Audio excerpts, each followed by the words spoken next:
ਸਮੁੱਚੇ ਪੰਥਕ ਤੌਰ ਤੇ ਚੇਤਨ ਵਰਗ ਦੇ ਵਿੱਚ ਇਸ ਗੱਲ ਦੀ ਤਸੱਲੀ ਜੀ ਪ੍ਰਗਟਾਈ ਜਾ ਰਹੀ ਸੀ ਕਿ ਸ਼ੁਕਰ ਆ ਬਾਦਲ ਕੇ ਤਖਤ ਸ੍ਰੀ ਦਮਦਮਾ ਸਾਹਿਬ ਦੇ ਵਿੱਚ ਕਮਲ ਕੁੱਟਣ ਤੋਂ ਰੁਕ ਗਏ ਨੇ। ਧਨੌਲੇ ਨੂੰ ਜਥੇਦਾਰ ਦੇ ਤੌਰ ਤੇ ਦਸਤਾਰਬੰਦੀ ਨਹੀਂ ਕਰਵਾਈ ਜਾ ਰਹੀ, ਪਰ ਅੱਜ ਚੰਦ ਚਾੜ ਕੇ ਹੀ ਹਟੇ।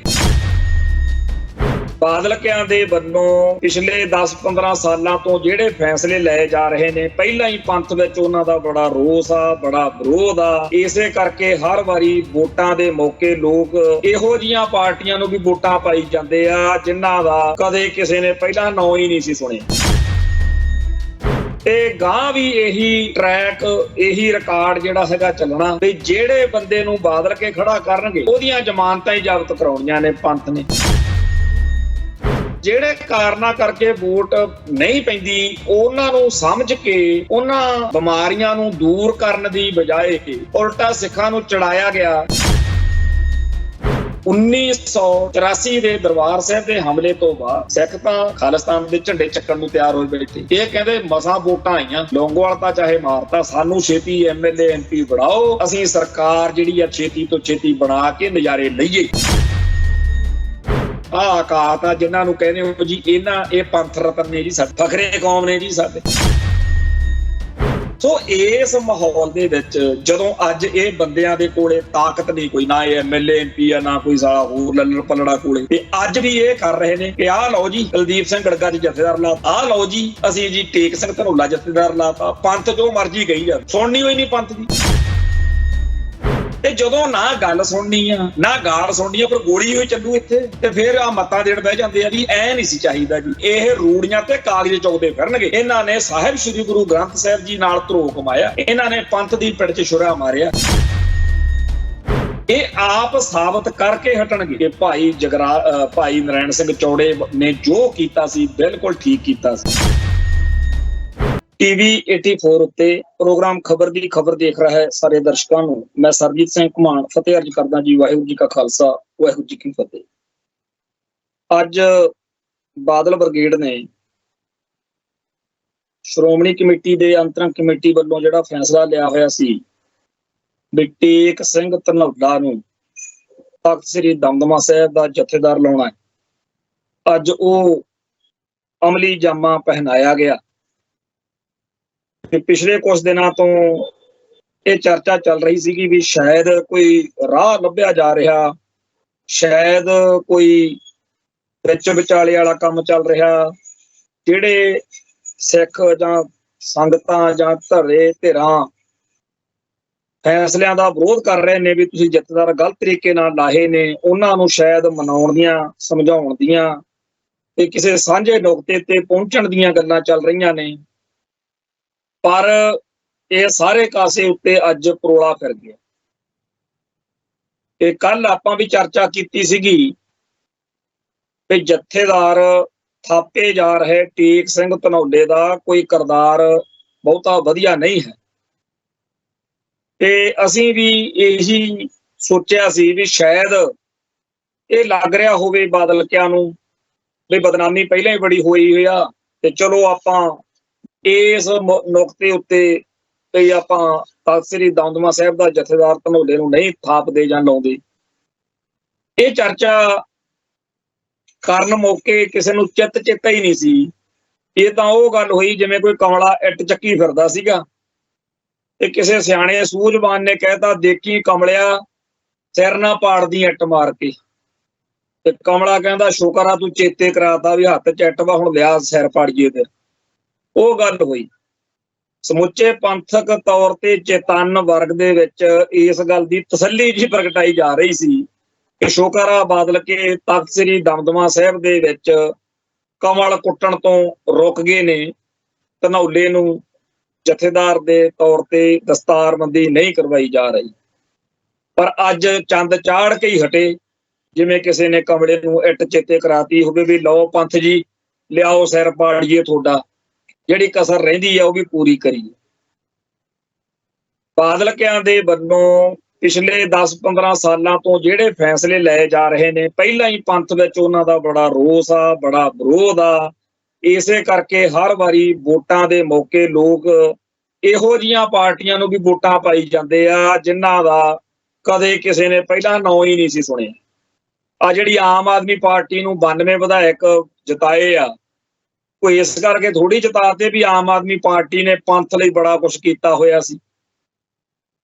ਆ ਪਿਛਲੀਆਂ ਵਿਧਾਨ ਸਭਾ ਚੋਣਾਂ ਦੇ ਵਿੱਚ ਬਹੁਤਿਆਂ ਨੂੰ ਲੱਗਦਾ ਸੀ ਵੀ ਅਮਰਤਪਾਲ ਸਿੰਘ ਤੇ ਸਰਬਜੀਤ ਸਿੰਘ ਨੇ ਕਿੱਥੇ ਜਿੱਤਣਾ, ਪਰ ਲੋਕਾਂ ਨੇ ਇਹ ਜਦੋਂ ਦੇਖਿਆ ਵੀ ਤੁਸੀਂ ਇਹਨਾਂ ਦੇ ਖਿਲਾਫ ਬੋਲਦੇ ਹੋ, ਤੁਹਾਡੇ ਨਾਲੋਂ ਜਿਹੜਾ ਮਰਜ਼ੀ ਹੋਵੇ ਅਸੀਂ ਉਹਨੂੰ ਵੋਟ ਪਾ ਦੇਵਾਂਗੇ। ਤੇ ਗਾਂ ਵੀ ਇਹੀ ਟਰੈਕ, ਇਹੀ ਰਿਕਾਰਡ ਜਿਹੜਾ ਹੈਗਾ ਚੱਲਣਾ ਵੀ ਜਿਹੜੇ ਬੰਦੇ ਨੂੰ ਬਾਦਲ ਕੇ ਖੜਾ ਕਰਨਗੇ ਉਹਦੀਆਂ ਜ਼ਮਾਨਤਾਂ ਹੀ ਜ਼ਬਤ ਕਰਾਉਣੀਆਂ ਨੇ ਪੰਥ ਨੇ। ਕਿਉਂ ਕਰਾਉਣੀਆਂ ਨੇ? ਇਹ ਉਹੀ ਗੱਲ ਆ ਜਿਹੜੀ ਝੁੰਦਾ ਕਮੇਟੀ ਵਾਲੇ ਕਹਿੰਦੇ ਸੀ ਜਦੋਂ ਕਮੇਟੀ ਬਣੀ। ਉਹ ਕਹਿੰਦੇ ਵੀ ਸਾਨੂੰ ਕਿਹਾ ਗਿਆ ਵੀ ਤੁਸੀਂ ਜੀ ਪੰਜਾਬ ਦੇ ਪਿੰਡਾਂ ਸ਼ਹਿਰਾਂ 'ਚ ਹਰ ਥਾਂ ਤੇ ਜਾਓ ਤੇ ਲੋਕਾਂ ਨੂੰ ਮਿਲ ਕੇ ਪੁੱਛ ਕੇ ਆਓ, ਸਮਝ ਕੇ ਆਓ ਕਿ ਲੋਕ ਆਪਣੇ ਤੋਂ ਕਿਉਂ ਨਾਰਾਜ਼ ਨੇ, ਕਿਉਂ ਨਿਰਾਸ਼ ਨੇ।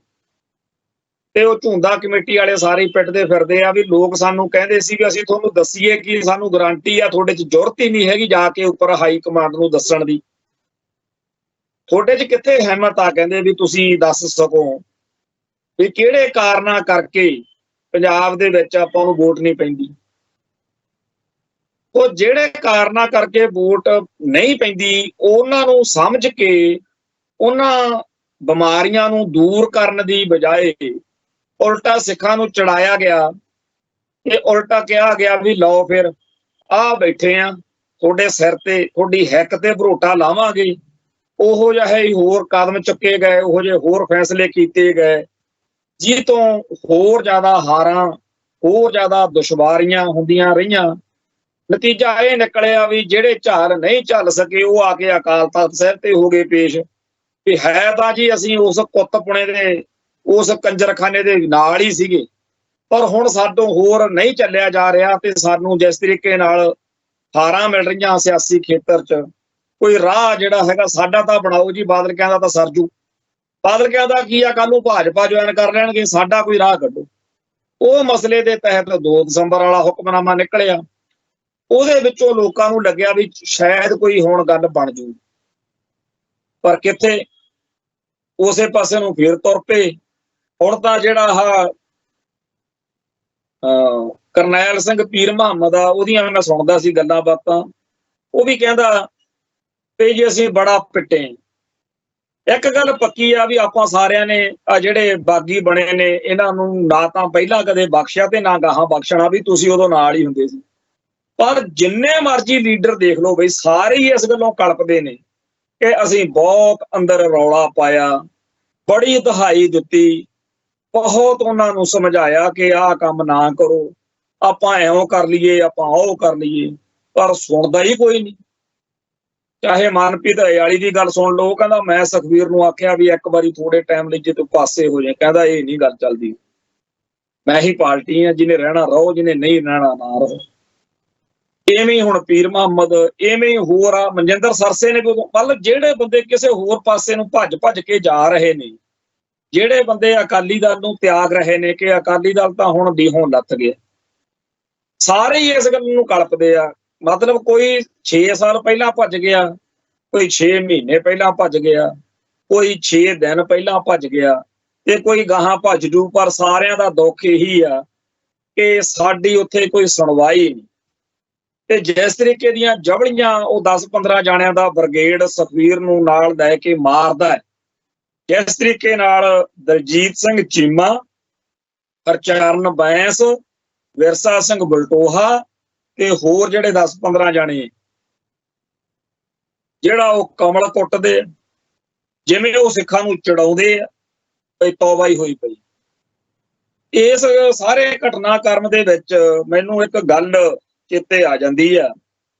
1990-91 ਦੀ ਗੱਲ ਆ ਇਹ, ਠੀਕ ਹੈ, ਜੁਝਾਰੂ ਸੱਜਣ ਨੇ। ਪਰ ਜਦੋਂ ਮੈਂ ਉਹਦੇ ਕਾਬੂ ਆਇਆ ਕਿਤੇ ਇਕੱਲਾ, ਉਹਨੇ ਫਿਰ ਮੈਨੂੰ ਸਮਝਾਉਣਾ ਹੀ ਸੀ ਤੇ ਉਹਨੇ ਮੈਨੂੰ ਕਾਫੀ ਜ਼ਿਆਦਾ ਉਸ ਗੱਲ ਦੇ ਉੱਤੇ ਝਿੜਕਿਆ, ਸਮਝਾਇਆ ਵੀ ਇੱਕ ਪਾਸੇ ਤਾਂ ਆਪਣੇ ਆਲੇ ਦੁਆਲੇ ਦੇ ਵਿੱਚੋਂ ਹਰ ਰੋਜ਼ ਸਿੰਘਾਂ ਦੀਆਂ ਗ੍ਰਿਫਤਾਰੀਆਂ ਹੋ ਰਹੀਆਂ ਨੇ, ਮੁਕਾਬਲੇ ਬਣਾਏ ਜਾ ਰਹੇ ਨੇ, ਤੇ ਫੜਾਉਣ ਵਾਲੇ ਆ ਜਿਹੜੇ ਉਹ ਵੀ ਆਪਣੇ ਵਿੱਚੋਂ ਹੀ ਨੇ, ਕੋਈ ਠਾਹਰ ਵਾਲਾ, ਕੋਈ ਕਿਸੇ ਦਾ ਰਿਸ਼ਤੇਦਾਰ। ਇੱਥੇ ਬਥੇਰਿਆਂ ਜੁਝਾਰੂਆਂ ਦੇ ਪਰਿਵਾਰਕ ਮੈਂਬਰ ਗੱਡੀਆਂ 'ਚ ਬੈਠ ਕੇ ਤੁਰੇ ਫਿਰਦੇ ਆ ਵੀ ਜਿੱਥੇ ਮਿਲ ਜੂ ਜੀ ਤੁਹਾਨੂੰ ਦੱਸ ਦੂੰਗਾ, ਮੇਰਾ ਖੜਾ ਛੱਡੋ, ਸਾਰਾ ਕੁਝ ਹੀ ਵਾਪਰੇ। ਤੇ ਮੈਨੂੰ ਉਹ ਸੱਜਣ ਕਹਿ ਰਿਹਾ ਸੀਗਾ ਕਿ ਤੂੰ ਜਿਵੇਂ ਦੀਆਂ ਗੱਲਾਂ ਕਰ ਰਿਹਾ, ਇਹ ਜ਼ਮੀਨੀ ਹਕੀਕਤ ਤੋਂ ਕੋਹਾਂ ਦੂਰ ਨੇ।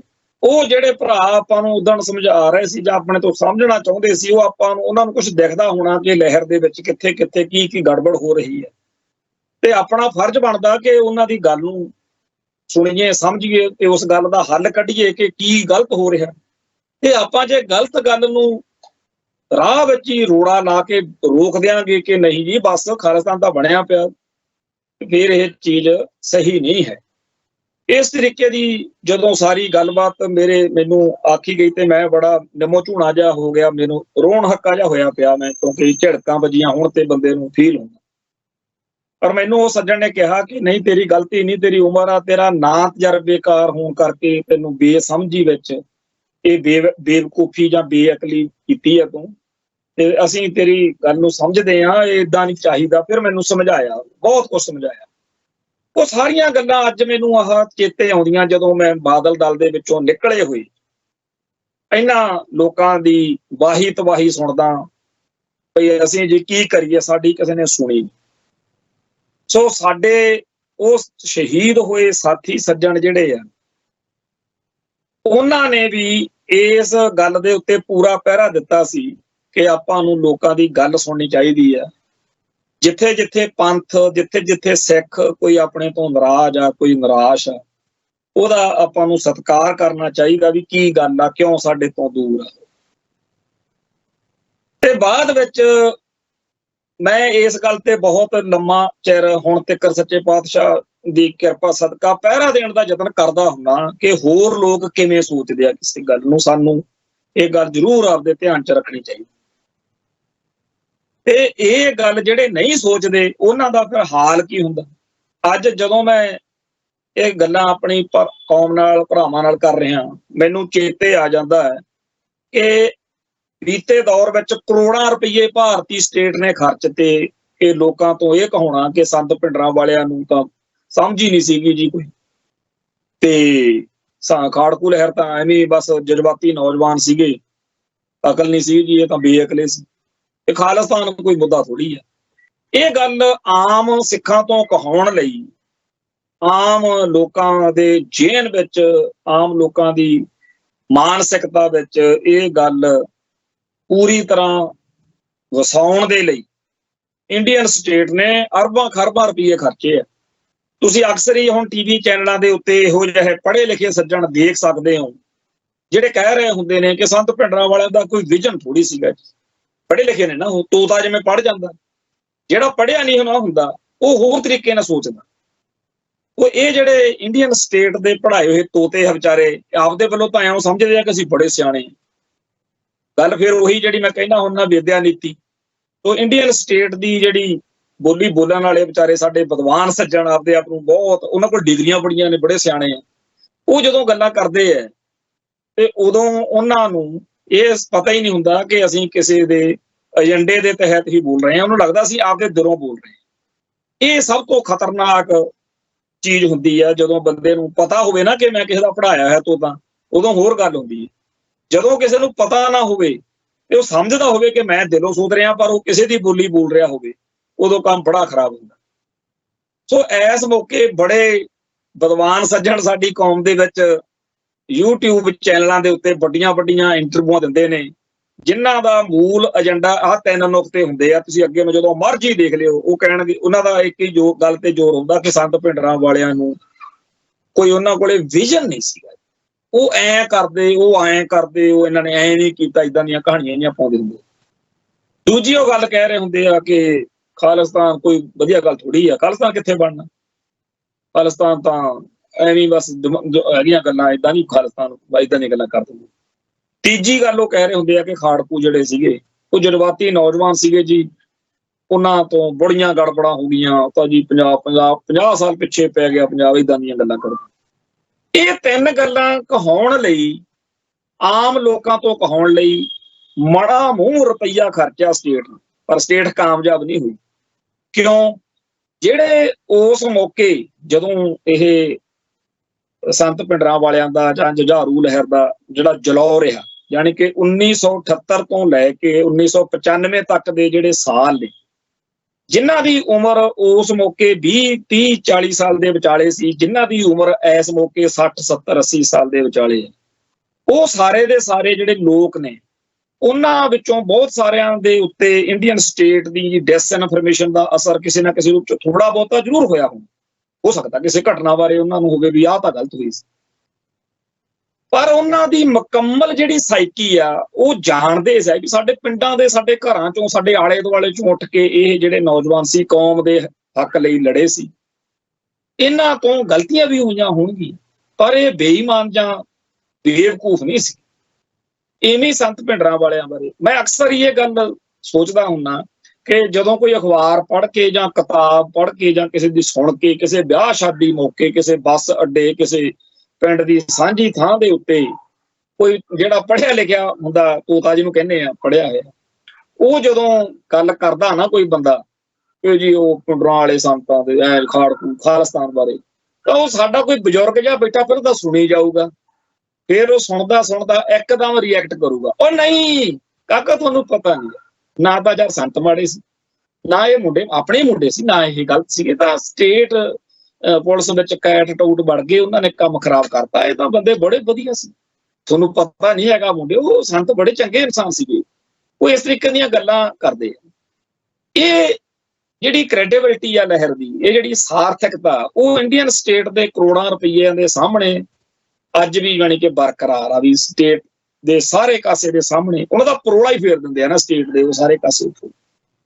ਹਾਂ, ਜਿਹੜੇ ਪੜ੍ਹੇ ਲਿਖੇ ਜਾਂ ਜਿਹੜੇ ਆਹ ਹੁਣ ਉਸ ਮੌਕੇ ਨਹੀਂ ਸੀ ਤੇ ਜਿਨ੍ਹਾਂ ਨੂੰ ਆਹ ਸੋਸ਼ਲ ਮੀਡੀਆ ਦੇ ਜ਼ਮਾਨੇ ਚ ਅੱਖਾਂ ਖੁੱਲੀਆਂ ਨੇ ਵਿਚਾਰਿਆਂ ਨੂੰ, ਜਿਨ੍ਹਾਂ ਦੀ ਉਮਰ ਹੁਣ 20, 30 ਸਾਲ ਦੇ ਵਿਚਾਲੇ ਜੇ ਆ, ਉਹਨਾਂ ਚੋਂ ਬਹੁਤਿਆਂ ਦੇ ਉੱਤੇ ਅਸਰ ਵਾ ਤੇ ਉਹ ਬੜਾ ਕਮਲ ਕੁੱਟਦੇ ਆ। ਉਹ ਸੰਘਰਸ਼ ਦੇ ਵਿੱਚੋਂ ਬਚੇ ਹੋਏ ਬੰਦਿਆਂ ਨੂੰ ਗਾਲਾਂ ਕੱਢਣ ਨੂੰ ਹੀ ਕੌਮ ਲਈ ਕੁਰਬਾਨੀ ਸਮਝੀ ਫਿਰਦੇ ਆ ਵੀ ਅਸੀਂ ਬੜੇ, ਨਾ ਤਾਂ ਉਹਨਾਂ ਨੂੰ ਅਸਲੀਅਤ ਦਾ ਪਤਾ, ਨਾ ਕਿਸੇ ਨੇ ਉਹ ਗੱਲ ਕਰਕੇ ਰਾਜੀ ਆ, ਪਹਿਲਾਂ ਹੀ ਮਿਥੀ ਬੈਠੇ ਆ ਕਿ ਫਲਾਨਾ ਤਾਂ ਬੜਾ ਮਾੜਾ, ਫਲਾਨਾ ਤਾਂ ਬੜਾ ਭੈੜਾ, ਉਹਨੇ ਕੀ ਕੀਤਾ ਜੀ, ਉਹ ਸਾਨੂੰ ਪਤਾ ਜੀ। ਨਾ ਉਹ ਕਿਸੇ ਉਹ ਇੱਕ ਮਤਲਬ ਅਸੀਂ ਦੇਖਦੇ ਹਾਂ ਵੀ ਜਦੋਂ ਕਿਸੇ ਬੰਦੇ ਬਾਰੇ, ਕਿਸੇ ਘਟਨਾ ਬਾਰੇ ਰਾਏ ਬਣਾਉਣੀ ਹੈ ਤਾਂ ਉਹਦੇ ਬਹੁਤ ਸਾਰੇ ਪੱਖ ਸੋਚੋ, ਵਿਚਾਰੋ, ਬੰਦਿਆਂ ਨੂੰ ਮਿਲੋ, ਪਰ ਕਿੱਥੇ। ਇੱਕ ਵਾਰੀ ਜਿਹੜਾ ਉਹ ਡਾਕਟਰ ਸੰਗਤ ਸਿੰਘ ਆ, ਜਿਹਦੀਆਂ ਕਿਤਾਬਾਂ ਐਂਟੀ ਖਾਲਿਸਤਾਨੀ ਲੋਕ ਜਾਂ ਐਂਟੀ ਜਿਹੜੇ ਸੰਤ ਭਿੰਡਰਾਂ ਵਾਲਿਆਂ ਦੇ ਲੋਕ ਨੇ ਉਹ ਬੜਾ ਕਰਦੇ ਆ, ਇੱਥੇ ਸੋਸ਼ਲ ਮੀਡੀਆ ਤੇ ਕਈ ਦੇਖੀ ਰਹੇ ਆ ਵੀ ਉਹ ਬੰਦੇ ਕਹਿੰਦੇ ਆ ਜੀ ਡਾਕਟਰ ਸੰਗਤ।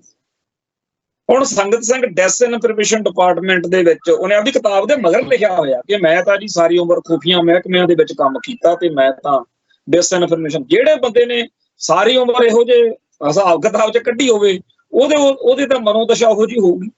ਸੋ 1975 ਤੱਕ ਦੀ ਸਿੱਖ ਹਿਸਟਰੀ ਤਾਂ ਡਾਕਟਰ ਸੰਗਤ ਸਿੰਘ ਨੇ ਬੜੀ ਕਮਾਲ ਦੀ ਲਿਖੀ।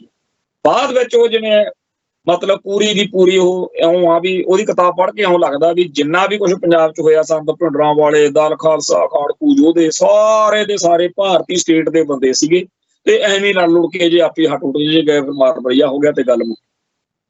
ਇੱਕ ਵਾਰੀ ਸਾਡੇ ਦਲ ਖਾਲਸਾ ਦੇ ਇੱਕ ਆਗੂ ਸੱਜਣ, ਜਿੱਥੇ ਉਹ ਦਿੱਲੀ ਰਹਿੰਦਾ ਸੀਗਾ, ਉਸ ਕਲੋਨੀ ਦੇ ਵਿੱਚ ਆਪਦੇ ਕਿਸੇ ਪਰਿਵਾਰਕ ਰਿਸ਼ਤੇਦਾਰਾਂ ਦੇ ਕੋਲ ਰਾਤ ਨੂੰ ਠਹਿਰੇ ਤੇ ਜਿਵੇਂ ਆਪਣੇ ਪਿੰਡਾਂ ਵਾਲੇ ਬਜ਼ੁਰਗਾਂ ਦਾ ਸੁਭਾਅ ਹੁੰਦਾ, ਉਹ ਸਾਧਰੇ ਉੱਠ ਕੇ ਜਿਹੜਾ ਵਿਚਾਲੇ ਘਰਾਂ ਦੇ ਪਾਰਕ ਜਿਹਾ ਬਣਿਆ ਸੀ ਉੱਥੇ ਬਹਿ ਗਏ। ਉਸੇ ਮਹੱਲੇ 'ਚ ਉੱਥੇ ਹੀ ਰਹਿੰਦਾ ਹੋਇਆ ਡਾਕਟਰ ਸੰਗਤ ਸਿੰਘ ਆ ਕੇ ਬਹਿ ਗਏ, ਗੱਲਾਂ ਚੱਲ ਪਈਆਂ ਤੇ ਉਹ ਸਾਡੇ ਸੱਜਣ ਨੇ ਉਹਨਾਂ ਨੂੰ ਪੁੱਛਿਆ ਵੀ ਤੁਸੀਂ ਜੀ ਆਹ ਦਲ ਖਾਲਸਾ ਬਾਰੇ ਜਿਹੜਾ ਕੋਈ ਲਿਖਿਆ, ਤੁਸੀਂ ਇਹਨਾਂ ਚੋਂ ਕਿਸੇ ਨੂੰ ਮਿਲੇ ਹੋ ਅੱਜ ਤੱਕ? ਤੁਸੀਂ ਲਿਖਿਆ ਇਹਨਾਂ ਬਾਰੇ ਵੀ ਤਾਂ ਏਦਾਂ ਤੇ ਉਦਾਂ? ਕਹਿੰਦਾ ਨਹੀਂ ਮੈਂ ਤਾਂ ਮਿਲਿਆ ਨਹੀਂ। ਉਹ ਕਹਿੰਦੇ ਜੀ ਇੱਥੇ ਜਿਹੜਾ ਹੈਗਾ ਚਲੋ ਗਜਿੰਦਰ ਸਿੰਘ ਹੋਣੀ ਜਾਂ ਉਹ ਬੰਦੇ ਤਾਂ ਦੂਰ ਨੇ, ਤੇ ਸਤਨਾਮ ਸਿੰਘ ਪੌਂਟਾ ਸਾਹਿਬ ਵੀ ਹੁਣ ਤਾਂ ਚੰਡੀਗੜ੍ਹ ਰਹਿੰਦੇ ਆ, ਤੇ ਜਿੰਦਰਪਾਲ ਸਿੰਘ ਇੱਕ, ਤੇ ਹੋਰ ਬੜੇ ਬੰਦੇ ਨੇ ਕਈ ਇਹਨਾਂ ਤੋਂ ਉਹ ਵੀ ਬੰਦੇ ਨੇ ਜਿਹੜੇ ਬਾਅਦ ਚ ਦਲ ਖਾਲਸਾ ਤੋਂ ਦੂਰ ਚਲੇ ਗਏ, ਤੇ ਹੋਰ ਨਾ ਜਿਵੇਂ ਜਿਹੜਾ ਡਾਕਟਰ ਹਰਜਿੰਦਰ ਸਿੰਘ ਦਲਗੀਰ ਆ ਜਾਂ ਹੋਰ ਬੜੇ ਬੰਦੇ ਨੇ। ਤੁਸੀਂ ਕਿਸੇ ਨਾਲ ਵੀ ਗੱਲ ਕਰ ਸਕਦੇ ਸੀ ਤੁਸੀਂ ਦਲ ਖਾਲਸਾ ਬਾਰੇ, ਕਿਸੇ ਕੋਈ ਬੰਦਾ ਹੈ ਜਿਹੜਾ ਦਲ ਖਾਲਸਾ ਦੇ 1978 ਵਾਲੇ ਦੌਰ ਦਾ ਹਿੱਸਾ ਰਿਹਾ ਹੋਵੇ ਤੇ ਤੁਸੀਂ ਉਹਨੂੰ ਮਿਲ ਕੇ ਸਾਰੀਆਂ ਗੱਲਾਂ ਦੀ ਕਨਫਰਮੇਸ਼ਨ ਕੀਤੀ ਹੋਵੇ, ਜਿਹੜਾ ਕੋਈ ਲਿਖਿਆ ਤੁਸੀਂ ਉਹਨਾਂ ਬਾਰੇ? ਕਹਿੰਦਾ ਜੀ ਮੈਂ ਤਾਂ ਕਿਸੇ ਨੂੰ ਮਿਲਿਆ ਨਹੀਂ। ਤੇ ਪਰ ਇਹ ਹੈ ਤਾਂ ਬੰਦੇ ਗਲਤ ਹੀ ਹੈ, ਇਹ ਹੈ ਹੀ ਮਾੜੇ ਨੇ, ਕਾਫੀ ਉਹਨੇ ਗੱਲਾਂ ਕੀਤੀਆਂ। ਤੇ ਉਹ ਬੰਦੇ ਨੇ ਕਿਹਾ ਵੀ ਮੈਂ ਇਸ ਟਾਈਮ ਦਲ ਖਾਲਸਾ ਦੇ ਮੋਢੀਆਂ ਦੇ ਵਿੱਚੋਂ ਇਸ ਟਾਈਮ ਐਕਟਿਵਿਜ਼ਮ। ਜੇ ਤੂੰ ਮੇਰੇ ਬਾਰੇ ਕਹਿ ਰਿਹਾ ਤੇ ਮੈਂ ਆਪਦੀ ਗਰੰਟੀ ਦੇ ਸਕਦਾ, ਐਂ ਤੂੰ ਉਹਨਾਂ ਬਾਰੇ ਕਮਲ ਕੁੱਟਿਆ ਵਾ।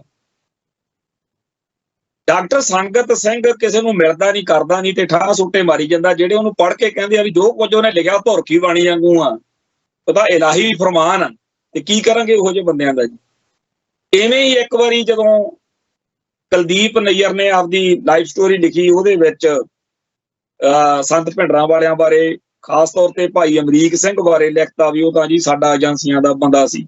ਇਵੇਂ ਹੀ ਦਲ ਖਾਲਸਾ ਬਾਰੇ ਇੱਕ ਪ੍ਰੋਗਰਾਮ ਦੇ ਉੱਤੇ ਉਹਨੂੰ ਕਿਤੇ ਜਿਹੜਾ ਬਾਬਾ ਭੌਂਕੜ ਜਿਹਾ YouTube ਆਪਣੇ TV ਚੈਨਲਾਂ ਦੇ ਉੱਤੇ ਹੈਗਾ, ਉਹਨੇ ਸੱਦ ਲਿਆ ਕਿਤੇ।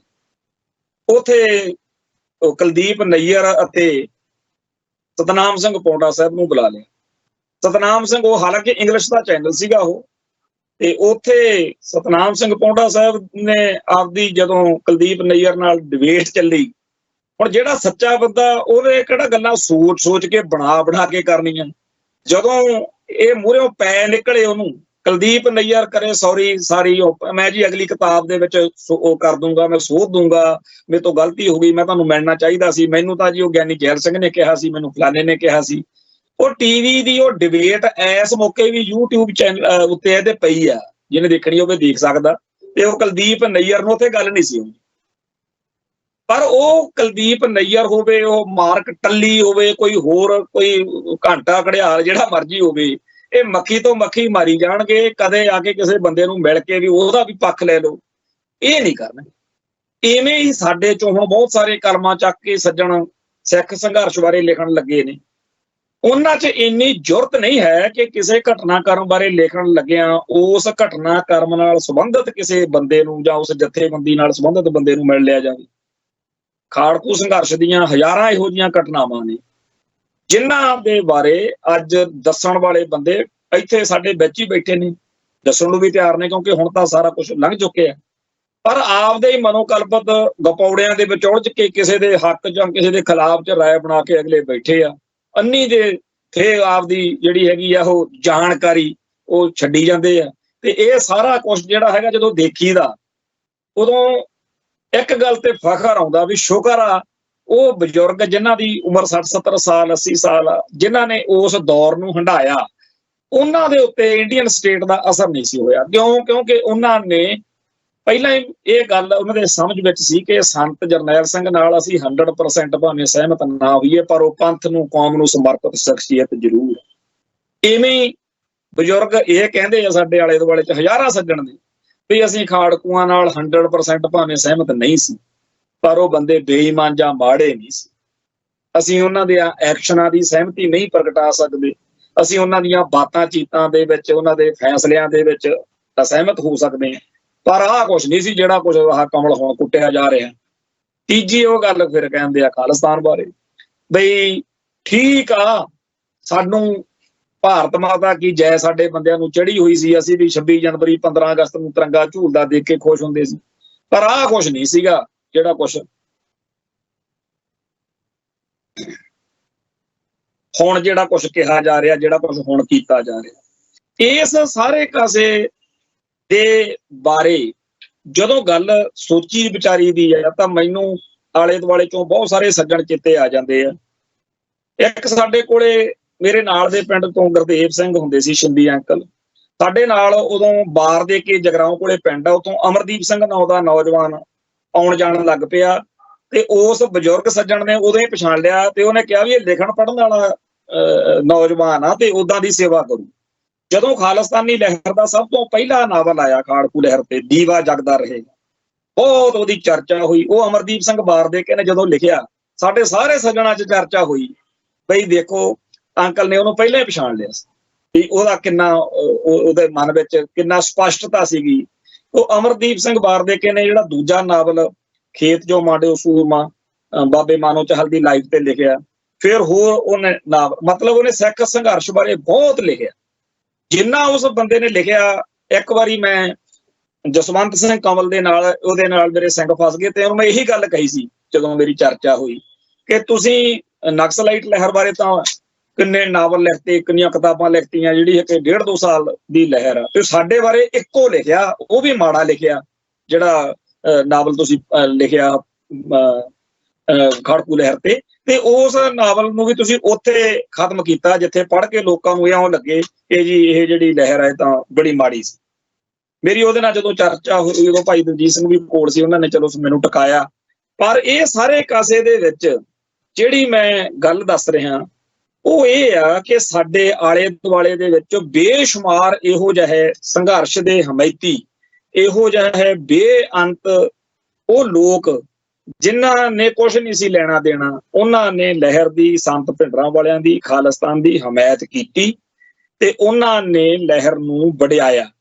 ਦੂਜੇ ਪਾਸੇ ਪੜ੍ਹੇ ਲਿਖੇ ਕਹਾਉਣ ਵਾਲੇ, ਆਪਦੇ ਆਪ ਨੂੰ ਬੜਾ ਕੌਮ ਦਾ ਹਿੱਤ ਚਿੰਤਕ, ਸ਼ੁਭ ਚਿੰਤਕ ਦਰਸਾਉਣ ਵਾਲੇ ਬੰਦੇ, ਉਹਨਾਂ ਨੇ ਉਹ ਕਮਲ ਕੁੱਟਣਾ ਸ਼ੁਰੂ ਕੀਤਾ ਹੋਇਆ। ਉਹ ਕਹਿੰਦੇ ਜੀ ਅਸੀਂ ਤਾਂ ਬਹੁਤ ਬਚ ਗਏ, ਹਜੇ ਤਾਂ ਇਹਨਾਂ ਨੇ ਤਾਂ ਮਰਵਾ ਦੇਣਾ ਸੀ ਲਹਿਰ ਨੂੰ, ਇਹਨਾਂ ਤਾਂ ਕੌਮ ਮਰਵਾ ਦੇਣੀ ਸੀ।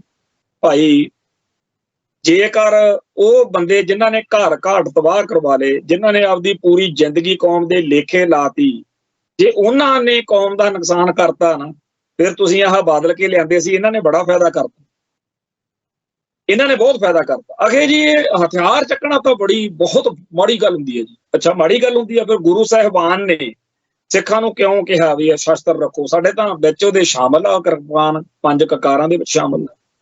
ਉਸ ਤੋਂ ਅਗਲੀ ਗੱਲ, ਇੱਕ ਫਰਾਂਸ ਦੇ ਵਿੱਚ ਕੋਈ ਮੈਗਜ਼ੀਨ ਨਿਕਲਦਾ ਸੀ, ਹੈਬਦੋ ਸ਼ਰਲੀ ਏਦਾਂ ਦਾ ਕੁਛ ਨਾਂ ਸੀ ਉਹਦਾ।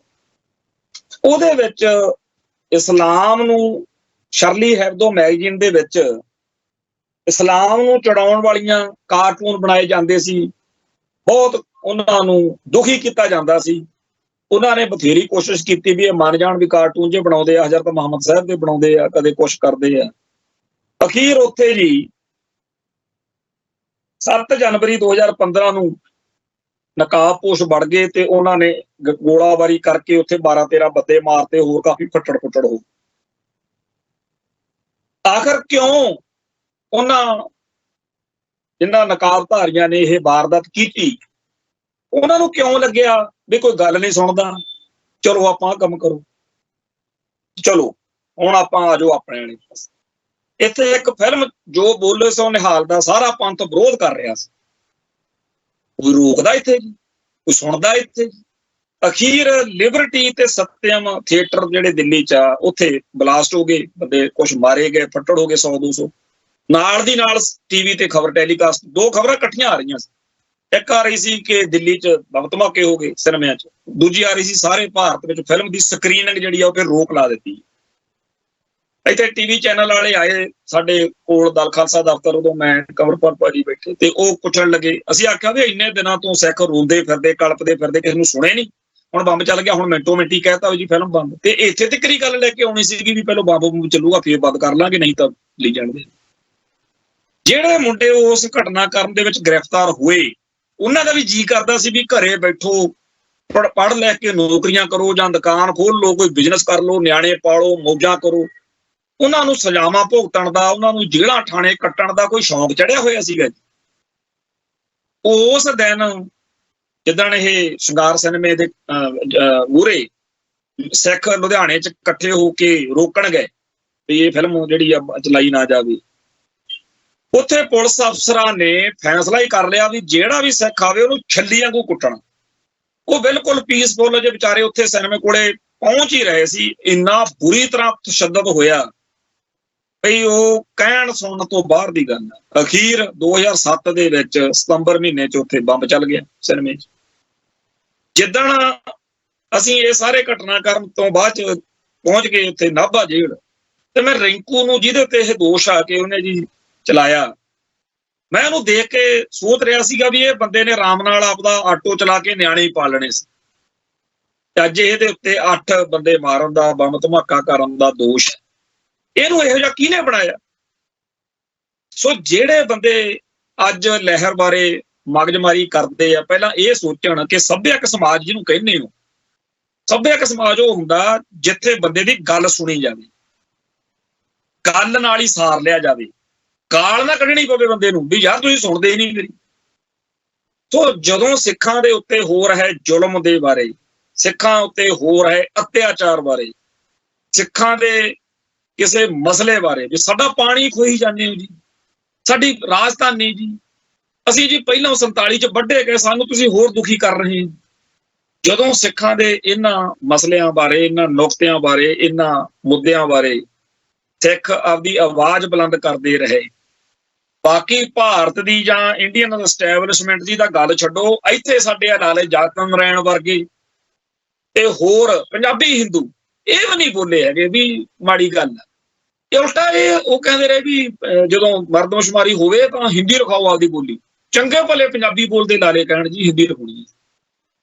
ਸੋ ਨਾ ਪੰਜਾਬ ਦੇ ਵਿੱਚੋਂ ਨਾ ਪੰਜਾਬ ਤੋਂ ਬਾਹਰੋਂ ਸਾਡੇ ਹੱਕ 'ਚ ਕੋਈ ਬੋਲਣ ਨੂੰ ਨਹੀਂ ਤਿਆਰ, ਕੋਈ ਗੱਲ ਸੁਣਨ ਨੂੰ ਤਿਆਰ ਨਹੀਂ। ਜਦੋਂ ਕਿਸੇ ਬੰਦੇ ਦੀ ਕੋਈ ਗੱਲ ਹੀ ਨਾ ਸੁਣੇ ਤੇ ਬੰਦਾ ਅੱਕਿਆ ਹੋਇਆ ਫਿਰ ਗਾਲ ਕੱਢਦਾ, ਤਪਿਆ ਹੋਇਆ ਬੋਲਦਾ, ਤੱਤਾ ਬੋਲਦਾ। ਸੋ ਜਿਹੜੇ ਬੰਦਿਆਂ ਨੂੰ ਲੱਗਦਾ ਨਾ ਕਿ ਸੰਤ ਭਿੰਡਰਾਂ ਵਾਲਿਆਂ ਨੂੰ ਐ ਨਹੀਂ ਸੀ ਚਾਹੀਦਾ, ਉਹ ਨਹੀਂ ਸੀ ਚਾਹੀਦਾ, ਉਹ ਇਹ ਦੇਖਣ ਕਿ 1947 ਤੋਂ ਲੈ ਕੇ ਜੋ ਕੁਝ ਆਪਣੀ ਕੌਮ ਨਾਲ 1982-83 ਤੱਕ ਹੋਇਆ, ਉਦੋਂ ਬਾਅਦ ਵਿੱਚ ਜੇਕਰ ਕੋਈ ਸਾਡੀ ਕੌਮ 'ਚ ਤਪਿਆ ਖਪਿਆ ਬੋਲਣ ਵਾਲਾ ਨਾ ਉੱਭਰਦਾ ਤਾਂ ਹੋਰ ਕੀ ਹੁੰਦਾ। ਤੇ ਸਾਰੀ ਕੌਮ ਤਾਂ ਉਵੇਂ ਨਹੀਂ ਸੀ, ਅਕਾਲੀ ਬੜੇ ਬੀਬੇ ਸੀ, ਹੁਣ ਵੀ ਬੀਬੇ ਨੇ, ਫਿਰ ਉਹਨਾਂ ਦੀ ਮੰਨ ਲੈਂਦੇ, ਇੰਡੀਅਨ ਸਿਸਟਮ ਵਾਲੇ ਨਹੀਂ ਸੁਣੀ, ਨਹੀਂ ਮੰਨੀ। ਸੋ ਗੱਲ ਤੋਂ ਗਾਲ ਵਰਗੀ ਬੋਲੀ ਤੱਕ ਐਵੇਂ ਨਹੀਂ ਸੀ ਆ ਗਈ, ਕਿਸੇ ਗੱਲ ਨਾਲ ਹੀ ਹੋਈ ਸੀ। ਅਖੀਰ ਜਦੋਂ ਕਿਸੇ ਸਮਾਜ ਨੇ ਇਹ ਮਿਥ ਲਿਆ ਹੋਵੇ ਕਿ ਚਾਹੇ ਗੱਲ ਹੋਵੇ ਤੇ ਚਾਹੇ ਗਾਲ ਹੋਵੇ, ਉਲਟਾ ਹੱਸਣ, ਵਿਕਲਪ ਹੀ ਚੱਲੋ, ਥੋੜੀ ਪਰਵਾਹੀ ਕੋਈ ਨਹੀਂ, ਜੋ ਮਰਜ਼ੀ ਕਰੀ ਚੱਲੋ। ਇਹ ਗੱਲ ਉਸ ਗੱਲ ਨਾਲ ਜੁੜਦੀ ਹੈ ਜਿੱਦਣ 4 ਅਪ੍ਰੈਲ 1983 ਨੂੰ ਰਸਤਾ ਰੋਕੋ ਅੰਦੋਲਨ ਦਾ ਪ੍ਰੋਗਰਾਮ ਸੀ ਬਾਦਲ ਅਕਾਲੀ ਦਲ ਦਾ, ਸ਼੍ਰੋਮਣੀ ਅਕਾਲੀ ਦਲ ਦਾ ਲੌਂਗੋਵਾਲ ਪ੍ਰਧਾਨ ਸੀ ਉਦੋਂ। ਉੱਥੇ ਜੀ ਕੁੱਪ ਦੇ ਟੋਟੇ ਤੇ ਗੋਲੀ ਚੱਲ ਗਈ, ਬੰਦੇ ਕਾਫੀ ਮਰ ਗਏ। ਉਹਨਾਂ ਦੇ ਮਸਲੇ ਉੱਤੇ ਵੀ ਬੰਦੇ ਮਰ ਗਏ, ਅਕਾਲੀ ਦਲ ਤੇ ਸਾਰੇ ਸਿੱਖ ਕੌਮ ਦੇ ਵੱਲੋਂ ਹਾਏ ਹੱਪਾ ਕੀਤੀ ਜਾ ਰਹੀ ਹੈ ਵੀ ਹੁਣ ਤੱਕ 1978 ਵਾਲੇ 13-14 ਤੋਂ ਲੈ ਕੇ ਹੁਣ ਤੱਕ 100-150 ਸਿੱਖ ਮਰ ਗਿਆ। ਹੁਣ ਕੋਈ ਸੁਣਦਾ ਹੀ ਨਹੀਂਗਾ, ਕਦੇ ਨਿਰੰਕਾਰੀ ਮਾਰ ਜਾਂਦੇ, ਕੋਈ ਪੁਲਿਸ ਵਾਲਾ ਜਾ ਕੇ ਮਾਰ ਜਾਂਦਾ, ਕੋਈ ਪਰਵਾਹੀ ਨਹੀਂ ਹੈਗੀ, ਕਦੇ CRP ਵਾਲੇ ਮਾਰ ਛੱਡਦੇ। ਤੇ ਉਹਨਾਂ ਦਿਨਾਂ ਦੇ ਵਿੱਚ ਪਟਿਆਲੇ ਦੇ ਵਿੱਚ ਇੱਕ ਲਾਲਾ ਜੀ ਕਿਤੇ ਉੱਥੇ ਸ਼ਰਾਰਤ ਕਰਕੇ, ਕਿਉਂਕਿ 5ਵੇਂ ਪਾਤਸ਼ਾਹ ਦਾ ਮਈ ਮਹੀਨੇ 'ਚ ਸ਼ਹੀਦੀ ਦਿਹਾੜਾ ਹੁੰਦਾ, ਉਹ ਕਿਤੇ ਉੱਥੇ ਜਿਹੜੇ ਬਾਜ਼ਾਰ ਦੇ ਵਿੱਚ ਕੀਰਤਨ ਦੇ ਲਈ ਸਪੀਕਰ ਬੰਨੇ ਸੀ, ਉਹ ਤਾਰਾਂ ਜੀਆਂ ਵੱਢ ਕੇ ਕੋਈ ਭੱਜਣ ਲੱਗਿਆ, ਭੱਜਿਆ ਜਾਂਦਾ, ਲਾਲਾ ਮਗਰ ਮੁੰਡੇ ਭੱਜੇ ਤੇ ਉਹ ਕਿਤੇ ਡਿੱਗ ਪਿਆ ਤੇ ਆਪੇ ਦਿਲ ਦਾ ਦੌਰਾ ਦੂਰਾ ਪੈ ਕੇ ਮਰ ਗਿਆ। ਉਹ ਸੰਤ ਜਰਨੈਲ ਸਿੰਘ ਆਪਦੀ ਤਕਰੀਰ 'ਚ ਫਿਰ ਇਹ ਗੱਲ ਕਹਿੰਦੇ ਹੁੰਦੇ ਸੀ ਵੀ ਹੁਣ ਤੱਕ ਆਪਣੇ 150-200 ਸਿੱਖ ਮਰ ਗਿਆ, ਦਿੱਲੀ ਵਾਲਿਆਂ ਦੇ ਕੰਨ ਤੇ ਜੂੰ ਨਹੀਂ ਸਰਕੀ, ਆ ਧੇਲੇ ਦਾ ਲਾਲਾ ਨਹੀਂ ਹੋਣਾ। ਤੇ TN ਚਤੁਰਵੇਦੀ ਜਿਹੜਾ ਉਤੋਂ ਗ੍ਰਹਿ ਮੰਤਰੀ ਭੱਜਿਆ ਆਇਆ, ਇੰਦਰਾ ਭੱਜੀ ਫਿਰਦੀ ਆ, ਪਾਰਲੀਮੈਂਟ 'ਚ ਰੌਲਾ ਪੈ ਰਿਹਾ ਵੀ ਹਾਏ ਉਹ ਲਾਲਾ ਕਿਵੇਂ ਮਰ ਗਿਆ। ਤੋ ਇੱਕ ਲਾਲੇ ਦੀ ਜਾਨ ਦੀ ਕੀਮਤ ਜ਼ਿਆਦਾ ਹੈ ਤੇ ਪੂਰੇ ਸਿੱਖ ਜਗਤ ਦੀ ਕੀਮਤ ਕੋਈ ਨਹੀਂ। ਲਾਈ ਬੈਠੇ ਰਹੋ ਮੋਰਚਾ, ਕੋਈ ਸੁਣਦਾ ਇੱਥੇ। ਹੁਣ ਇਸ ਗੱਲ ਦੇ ਵਿੱਚੋਂ ਬਈ ਸਾਡੀ ਕੋਈ ਸੁਣਵਾਈ ਹੋਈ ਨਹੀਂ ਤੇ ਬੰਦੇ ਪੱਕੇ, ਬੰਦੇ ਸਤੇ ਹੋਏ, ਵੈਪਨ ਤੱਕ, ਹਥਿਆਰ ਤੱਕ ਆ ਗਏ। ਉਹ ਵੀ ਉਦੋਂ ਜਦੋਂ ਦਰਬਾਰ ਸਾਹਿਬ ਤੇ ਹਮਲਾ ਹੋ ਗਿਆ। ਉਸ ਤੋਂ ਬਾਅਦ ਵਿੱਚ ਸਾਰੇ ਭਾਰਤ ਵਿੱਚ ਨਵੰਬਰ ਮਹੀਨੇ ਸਿੱਖਾਂ ਦਾ ਸ਼ਿਕਾਰ ਖੇਡਿਆ ਗਿਆ ਤੇ ਸਿੱਖ ਹੋਰ ਕਿਹੜੇ ਕੁਝ ਜਾਣ। ਹੁਣ ਇਦੋਂ ਬਾਅਦ ਫਿਰ ਸਿੱਖ ਜਾਣੀ ਕਿ ਬੰਗਾ ਬੁੰਗਾ ਪਾ ਲੈਂਦੇ, ਸੁਥਣਾ ਪਾ ਲੈਂਦੇ ਤੇ ਜਾ ਕੇ ਉੱਥੇ ਖੜ ਜਾਂਦੇ ਵੀ ਲਓ ਜੀ ਜਿਵੇਂ ਤੁਸੀਂ ਕਹਿੰਦੇ ਹੋ ਸਾਡੇ ਨਾਲ ਕਰ ਲਓ ਤੇ ਅਸੀਂ ਜੀ ਹੁਣ ਤੁਹਾਡੇ ਬੀਬੇ ਬੰਦੇ ਆ ਜੀ, ਅਸੀਂ ਜੋ ਕੁਛ ਸਾਡੇ ਨਾਲ ਹੋ ਗਿਆ ਬਹੁਤ ਵਧੀਆ ਹੋ ਗਿਆ ਜੀ, ਤੁਸੀਂ ਤਾਂ ਸਾਡਾ। ਹੁਣ ਇਹ ਕਰਤੂਤ ਇਸ ਮੌਕੇ ਚੈਨਲਾਂ ਦੇ ਉੱਤੇ ਬੈਠਣ ਵਾਲੇ ਵਿਦਵਾਨ ਸੱਜਣ ਜਿਹੜੇ ਭਾਰਤੀ ਤੋਤੇ ਆ ਉਹ ਕਹਿੰਦੇ ਆ ਕਿ ਜੀ ਇਹ ਤਾਂ ਸਿੱਖਾਂ ਨੂੰ ਧੰਨਵਾਦ ਕਰਨਾ ਚਾਹੀਦਾ, ਇਹ ਤਾਂ ਇੰਦਰਾ ਨੇ ਇੱਥੋਂ ਇਹਨਾਂ ਨੂੰ ਕੱਢਤਾ, ਨਹੀਂ ਤਾਂ ਜੀ ਬੜਾ ਮਾੜਾ ਹੋ ਰਿਹਾ ਸੀ।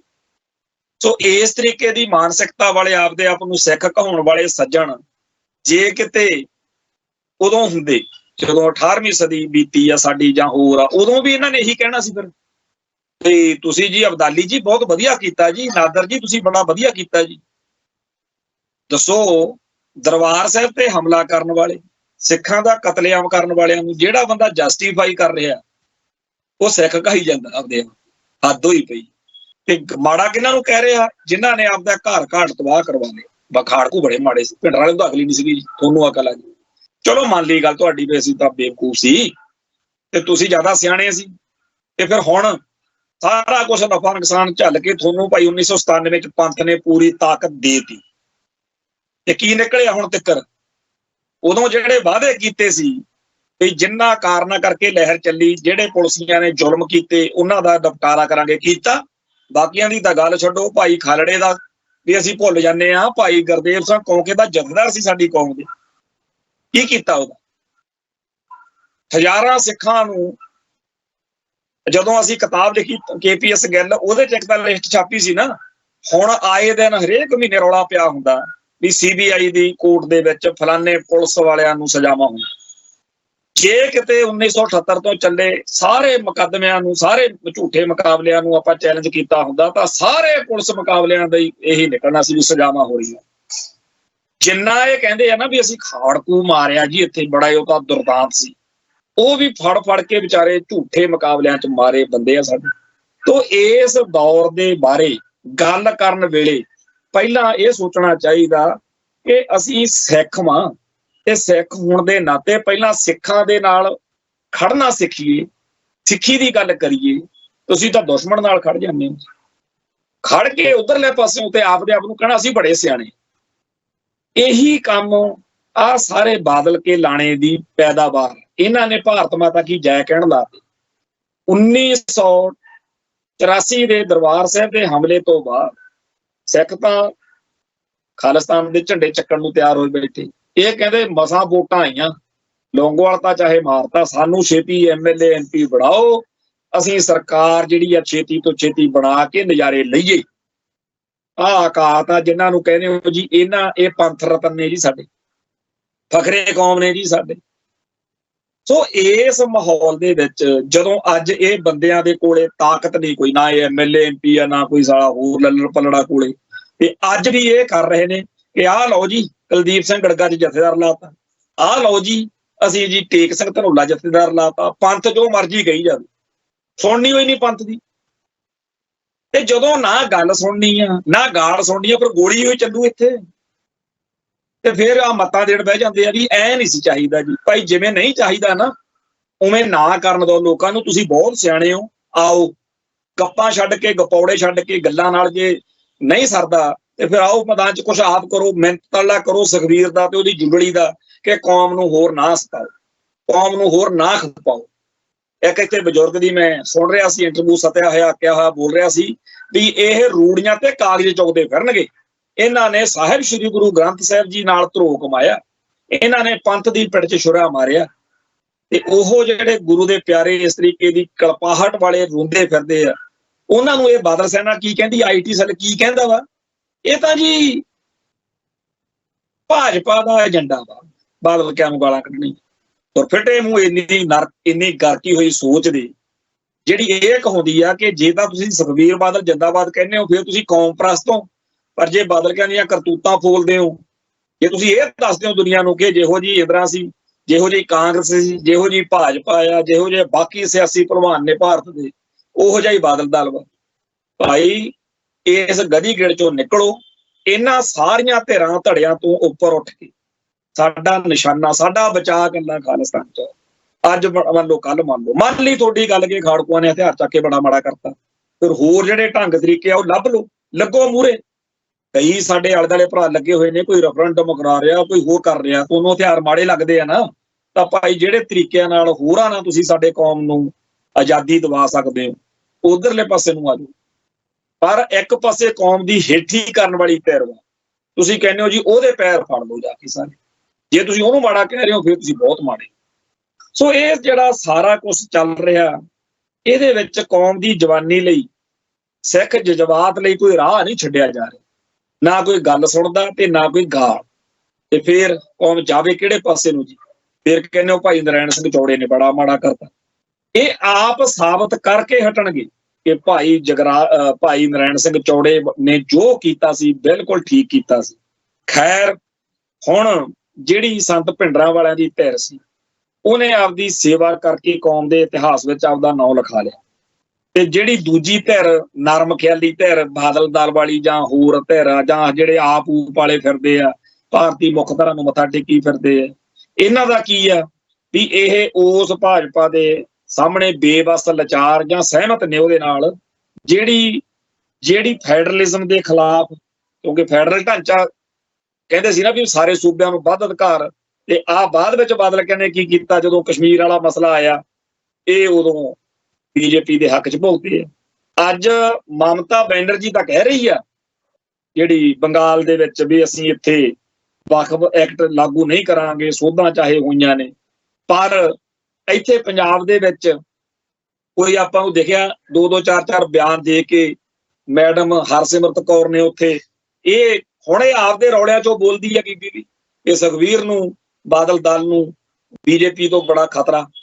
ਉਹ ਇਸ ਮਾਹੌਲ ਦੇ ਵਿੱਚ ਜਦੋਂ ਕਿ ਹਮ ਰੁਲਤੇ ਫਿਰਤੇ ਆਪਣੀ ਕੋਈ ਬਾਤ ਕੋਈ ਗੱਲ ਨਹੀਂ ਸੁਣ ਰਿਹਾ, ਇਸ ਦੌਰ ਵਿੱਚ ਸਾਨੂੰ ਸਾਰਿਆਂ ਨੂੰ ਇਸ ਗੱਲ ਦੇ ਉੱਤੇ ਆਪਣਾ ਧਿਆਨ ਲਾਉਣ ਦੀ ਲੋੜ ਹੈ ਕਿ ਸਾਡਾ ਬਚਾਅ ਦਾ ਖਾਲਿਸਤਾਨ 'ਚ ਹੈ ਤੇ ਅਸੀਂ ਹਿੰਦੁਸਤਾਨ ਜਿੰਦਾਬਾਦ ਵਾਲੇ ਪਾਸੇ ਨੂੰ ਕਿਉਂ ਤਿਲਕਦੇ ਫਿਰਦੇ।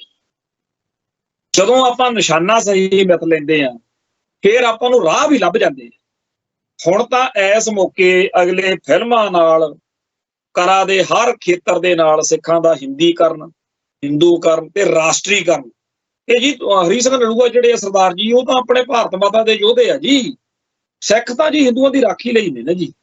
ਤੋ ਇਹ ਜਿਹੜਾ ਸਾਰਾ ਕੁਝ ਚੱਲ ਰਿਹਾ ਇਸ ਦੇ ਖਿਲਾਫ ਡਟ ਕੇ ਖਾਲਿਸਤਾਨ ਦੇ ਹੱਕ 'ਚ ਡਟ ਕੇ ਅੱਗੇ ਵਧਿਆ ਜਾਵੇ, ਕਿਉਂਕਿ ਇਸ ਮੁਲਕ ਦੇ ਵਿੱਚ ਕੋਈ ਬਚਾ ਨਹੀਂ ਕਿਸੇ ਕਾਨੂੰਨ ਕਾਨੂੰਨ ਤੋਂ, ਕਿਸੇ ਹੋਰ ਚੀਜ਼ ਤੋਂ।